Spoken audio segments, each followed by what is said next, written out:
Aujourd'hui, ça déballe une Action Cam 4K, la Power Extra Action Camera 4K, qui est affichée au jour d'aujourd'hui à 50 € livraison comprise sur Amazon. Donc on va voir ce que ça donne.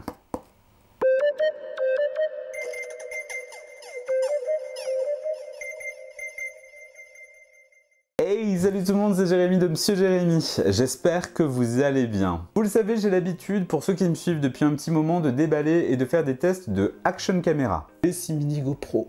L'avantage avec la Action Camera, c'est que souvent ça coûte pas cher et ça permet de s'amuser. Je l'avoue, je suis même en recherche particulière. Une Action Camera pas chère, de façon à pouvoir l'amener quand je suis en déplacement, mais sur laquelle je pourrais brancher un micro. Pour l'instant, ce n'est toujours pas le cas, mais il paraît que je vais en recevoir une bientôt, donc n'hésitez pas à me suivre si vous êtes aussi peut-être youtubeur, vlogueur, etc. et que vous cherchez une toute petite caméra pas chère où on peut brancher un micro dessus. Je suis heureux.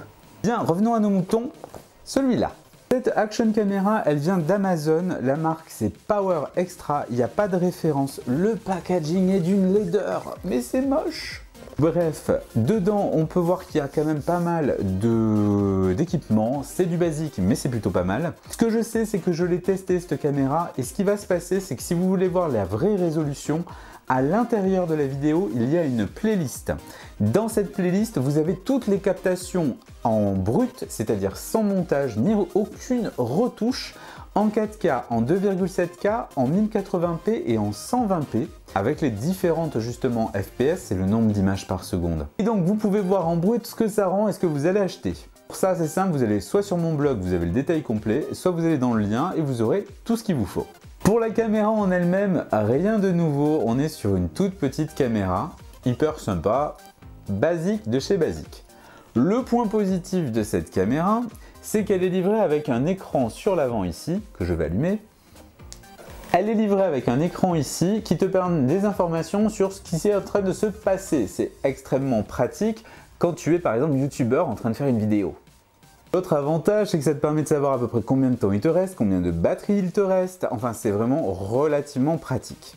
Ça ressemble beaucoup à un modèle que j'avais essayé qui était la Campark, mais pour le coup, côté qualité, l'autre était beaucoup mieux. Pour revenir sur cette mini caméra, vous avez bien donc deux écrans, un ici et un derrière. Par contre, c'est une caméra qui n'est pas tactile. Sous-entendu, pour vous déplacer dans le menu, il faudra appuyer sur Power et changer. Ça, c'est très désagréable quand tu as testé le tactile sur une autre caméra. Revenir à l'ancien modèle, c'est compliqué. Attention aussi, la fameuse Campark de l'époque coûtait 100 €, celle-là, elle est à moitié prix. On ne peut pas tout avoir. Bien, ce que je vous propose, c'est de déballer l'appareil avec un autre angle de vue, comme ça vous allez voir tout ce qu'il y a dans la boîte. Et on fera aussi différentes choses par la suite. Alors, nous voilà partis avec le déballage, justement le unboxing de cette caméra. Donc on peut le voir, hein, une boîte qui est très moche, mais vraiment très moche, avec aucune information, si ce n'est le Wi-Fi, etc. Bon, enfin, déballons. À l'intérieur, donc on a un plastique de très mauvaise qualité, mais ce n'est pas trop grave. Donc vous avez un boîtier étanche dans lequel la caméra est prisonnière. Hop, ici. Très bien. Donc ça, c'est plutôt pas mal. Avec un bon grip. Bon, il a l'air quand même assez costaud. Visiblement, on nous dit que ça peut tenir 30 mètres. La petite caméra, comment elle est? Alors vous avez ici un système pour les piles. Il n'y a qu'une seule batterie. Donc voilà, donc la batterie elle est standard, hein, c'est les petites qu'on trouve un petit peu partout, donc ça c'est bien. Moi je vous conseille d'en acheter et surtout d'acheter un chargeur. Ici le petit écran, ici vous avez le bouton pour activer le Wi-Fi, c'est très bien. Le bouton capture, le bouton power, ici vous avez la sortie HDMI, la micro USB pour le recharger. Je pense que c'est les prises micro, je suis pas sûr. Et ici, la micro SD, ça c'est pratique, ceci dit, puisque parfois la micro SD se trouve ici et c'est galère, tu es obligé de tout enlever, c'est vraiment pas pratique. Côté accessoires, qu'est-ce qu'on a? Alors celui-là est très important parce que ici, vous l'avez vu, il n'y a pas de pas de vis. Donc là, on vous propose un support pour le tenir. Ça c'est bien.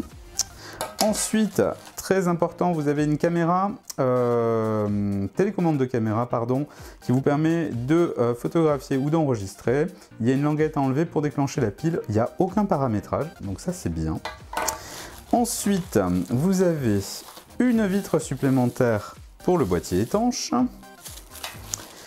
Et tout un tas de pièces autocollantes, supports, clips. Vous avez également des backmounts, ça c'est pour mettre sur justement les guidons. Vous avez des sangles, encore des sangles, des sécurités. Le chiffon pour nettoyer la lentille, très important. Le câble de rechargement qui est fourni avec. Donc il y a pas mal de petits accessoires, voilà, avec des vis. Donc de quoi, on va dire, s'amuser. Il y a également aussi un mode d'emploi que j'ai retiré volontairement, puisque je m'en sers que relativement bien indiqué. Une fois la boîte déballée, on va voir justement qu'est-ce qu'on peut manipuler avec l'application qui est fournie et voir à peu près comment ça se paramètre, quel est le rendu, etc. Alors pour fonctionner, vous avez une application qui est fournie avec, en fait, vous pouvez la télécharger via le QR code qui est ici et cette application, elle va s'appeler EZICam. Donc voilà comment ça se présente. Hop. Vous avez l'application qui va se lancer. Pendant ce temps-là, ce que vous faites, vous allumez votre caméra en appuyant sur mode. Ça va lancer normalement derrière le lancement de la petite application. Et là, le plus important, vous allez appuyer sur Wi-Fi, ce qui va déclencher la connexion Wi-Fi en cours. Sur votre appareil, vous marquez Connect Wi-Fi. Hop, ça va rechercher. On peut voir que ça nous propose la iCam X6. On fait oui. Et là, on peut voir qu'elle est connectée. Une fois que c'est fait, vous faites appareil connecté.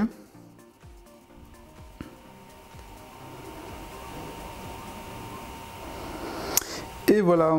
Et donc là, vous avez bien le retour de l'appareil.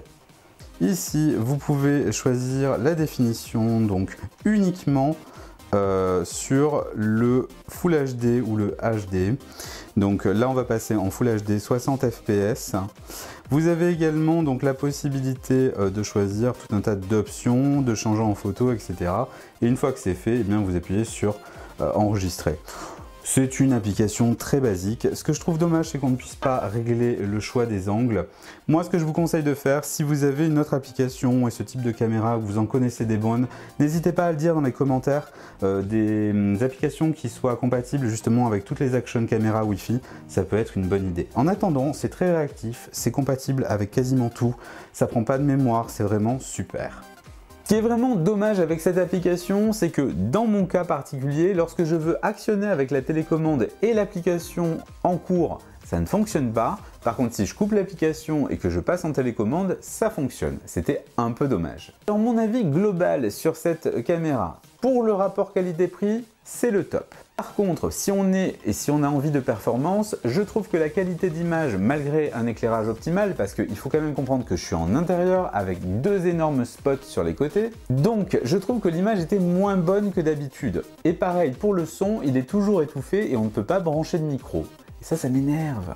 En dehors de ça, si par exemple vous êtes un mec ou une nana et que vous avez envie de faire par exemple des déballages et que vous parlez près du micro, ou tout simplement que vous êtes peut-être youtubeur et que vous avez une voix off ou que vous faites une captation autre sur un autre réceptacle, ça peut être super parce qu'elle est vraiment plutôt pas mal cette mini caméra. Le défaut aussi, je trouve, par rapport aux autres modèles, c'est qu'il n'y a qu'une seule batterie. Les autres proposaient d'autres choses. Enfin, pour revenir aussi, ce qui me déplaît, c'est qu'il n'y a pas de vis dessous. Et ça, c'est dommage, même s'il y a un adaptateur qui est fourni qui permet de le mettre dans tous les sens. J'espère que cette vidéo vous a plu. Si le produit vous intéresse, parce qu'il est vraiment pas cher en ce moment, n'hésitez pas à aller voir un lien, parce qu'il y a toujours des promos. Et en attendant, je vous dis au plaisir, abonnez-vous, mettez des petits pouces, commentez si vous avez cette caméra, et puis moi je vous dis à bientôt. Ciao!